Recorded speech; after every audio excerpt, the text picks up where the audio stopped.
A lot of people say that faith is, by definition, irrational. They say, faith means believing in something for which you have no evidence, not the slightest bit of evidence whatsoever. You have no reason to believe it, and yet you believe it to be true, and that makes it irrational. Some of them will even point to dictionary.com to support this claim. They'll put up a definition of faith which says, belief that does not rest on proof or material evidence. And so they'll say, see, faith is defined as belief in something for which you don't require material evidence. That makes it irrational. Now I'm going to disagree with this portrayal of what faith is, and I'm going to disagree for multiple reasons. One is that I don't believe that's an accurate definition of faith. For example, dictionary.com does cite the American Heritage Dictionary. For a long time, that was the only dictionary they cited. More recently, they've started citing other dictionaries as well.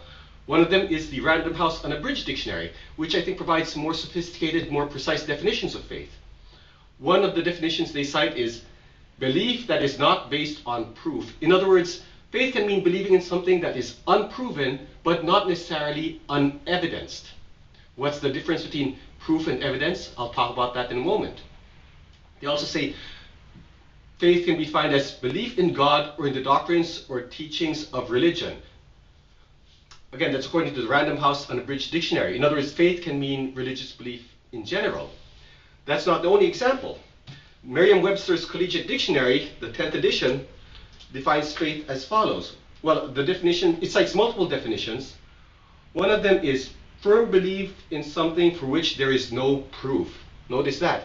No proof, but not necessarily no evidence. And just like the Random House Unabridged Dictionary, it also cites definitions that suggest belief or trust in and loyalty to God, belief in the traditional doctrines of a religion. In other words, religious faith in general, in other words, religious belief, basically. So when people say that faith is defined to be belief in something that is not requiring evidence, well, there may be one or two sources that say such a thing, but first of all, those are not the only sources, those are not the only definitions for it. And second, I believe that that particular definition is unsophisticated, very much imprecise. What is the difference between proof and evidence? Quite simply as follows. Evidence refers to data or information that sort of points you toward a conclusion, maybe even toward a proof. But it does not constitute proof in and of itself. For example, suppose you come across a murder scene and you see a smoking gun. Does the smoking gun constitute proof? Absolutely not. By itself, it doesn't tell you who did the killing. However, it can be evidence. In other words, it can point you toward a conclusion. If you can pull up fingerprints off it, maybe so. It also gives you an idea of what actually transpired at the scene. That's the reason why in a courtroom people introduce evidence, but will not claim that evidence itself is proof. Evidence will be used to construct a case for proof, or if not proof, preponderance of evidence, or at least some compelling belief. There's a very strong difference between proof and evidence. You can claim that faith requires belief in something that is not proven, but to say that it requires believing something for which there is no evidence whatsoever is a caricature. It's certainly not the way the Bible describes faith. For example, in 1 Peter chapter 3, verse 15, the Apostle Peter says that we are always to be ready to give a defense to everyone who asks you for a defense for the hope that is in you.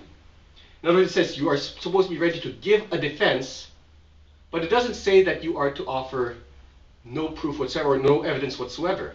You know, Peter could have said, you know what, tell people they just gotta believe. No, he didn't. He said, be ready to give reasons for the things you believe.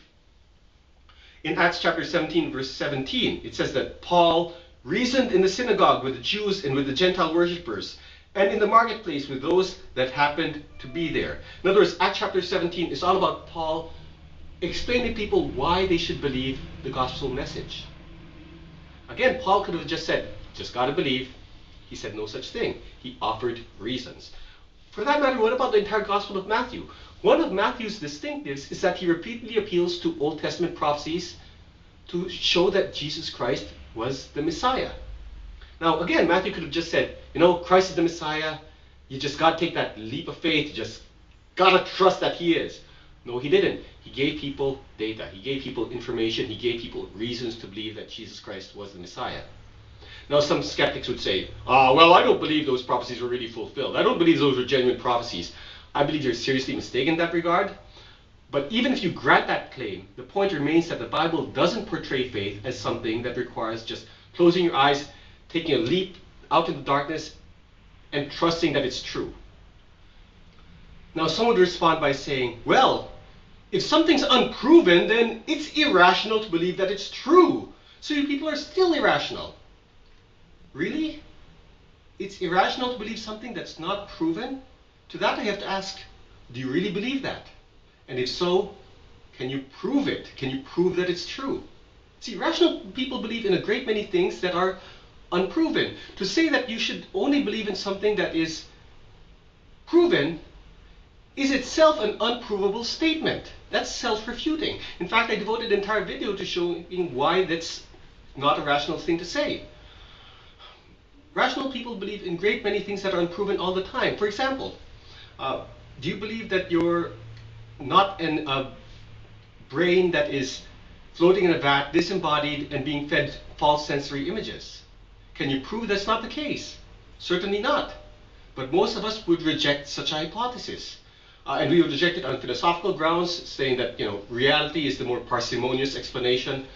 I would fully agree with that. But I cannot prove that I'm not just being fed false images of the world around me. Imagine if you're living in one great big giant Truman Show. Can you prove that's not the case? No, you can't.